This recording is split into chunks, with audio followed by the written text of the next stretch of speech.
నేను స్కూల్లో ఉన్నప్పుడు మా గ్రామంలో 3 రోజులు ఉన్నారు.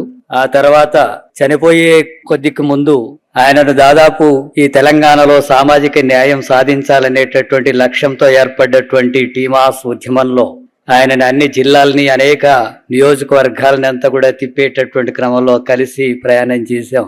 గద్దరన్న గురించి మాట్లాడడం అంటే ఈ దేశంలో వేల సంవత్సరాలుగా కొనసాగుతున్నటువంటి సామాజిక అసమానతలను నిర్మూలించడం అనేటటువంటి ఉద్యమాన్ని ముందుకు నడపడం.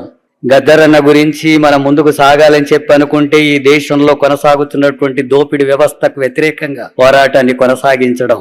అలాంటి పోరాటాన్ని కొనసాగించేటటువంటి క్రమంలో ఈ శ్రామిక వర్గాల అణగారిన తరగతుల యొక్క విముక్తి సాధించడానికి జరిగేటటువంటి పోరాటంలో భాగమే ఆయన పాటలు, మాటలు, ఆటలు, తన జీవితాంతం జరిగినటువంటి కృషి అంతా అదే ప్రజలనంతా కూడా ఉత్తేజపరిచింది. ఉద్యమాల్ని నడిపినటువంటి పాట ఆయుధంగా చేసుకుని నడిపాడు. ఆ పోరాటాలను ముందుకు నడిపినటువంటి నాయకుడిగా కూడా ఉన్నారు. కానీ ఈనాడు ఈ దేశంలో కులతత్వాన్ని పెంచేటట్టుగా, మతోన్మాదాన్ని పెంచేటట్టుగా, సామాజిక అసమానతలు మరింత పెరిగేటట్టుగా, మనువాదం ముందుకు వచ్చేటట్టుగా, రాజ్యాంగమే దీన్ని చేసేటట్టుగా, లౌకిక భావాలు లేకుండా, ప్రజాస్వామిక హక్కులు లేకుండా మాట్లాడితే అణచివేత, దౌర్జన్యాలు, దోపిడీ అనేటటువంటి పద్ధతుల్లో కొనసాగుతున్నటువంటి క్రమం ఉంది. ఓటునే కాపాడుకోవాల్సినటువంటి పరిస్థితి ఏర్పడుతున్నటువంటి ఈ క్రమంలో ఈ మతోన్మాదానికి వ్యతిరేకంగా, మనవాదానికి వ్యతిరేకంగా పోరాటాన్ని కొనసాగించడం అనేటటువంటిది ముఖ్యమైనటువంటి అంశం. గద్దరన్న యొక్క ఆటను, పాటను, మాటను మనం మాట్లాడడం అంటే ఇప్పుడు జరుగుతున్నటువంటి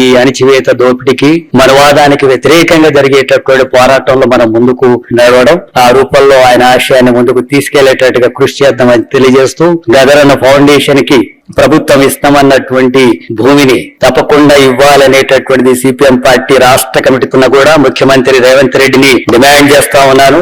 ఎందుకంటే హామీ ఇచ్చారు, అది అమలు జరిగి తీరాలా. అది గద్దరన్న గురించి ఇచ్చినటువంటి హామీ, దాని ఇంకా ఎక్కడో అక్కడో అనేటటువంటి పద్ధతులు కాదు. ఇక్కడ మంత్రులు కూడా చెప్పారు దాన్ని అమలు జరిగేటట్టుగా చూస్తామని. తప్పకుండా అమలు జరిగేటట్టుగా చర్యలు తీసుకోవాలని చెప్పి ముఖ్యమంత్రి రేవంత్ రెడ్డిని ఈ వేదిక ముందు నుంచి విజ్ఞప్తి చేస్తూ, డిమాండ్ చేస్తూ, ఈ అవకాశం ఇచ్చినందుకు ధన్యవాదాలు తెలియజేస్తూ ముగిస్తున్నారు.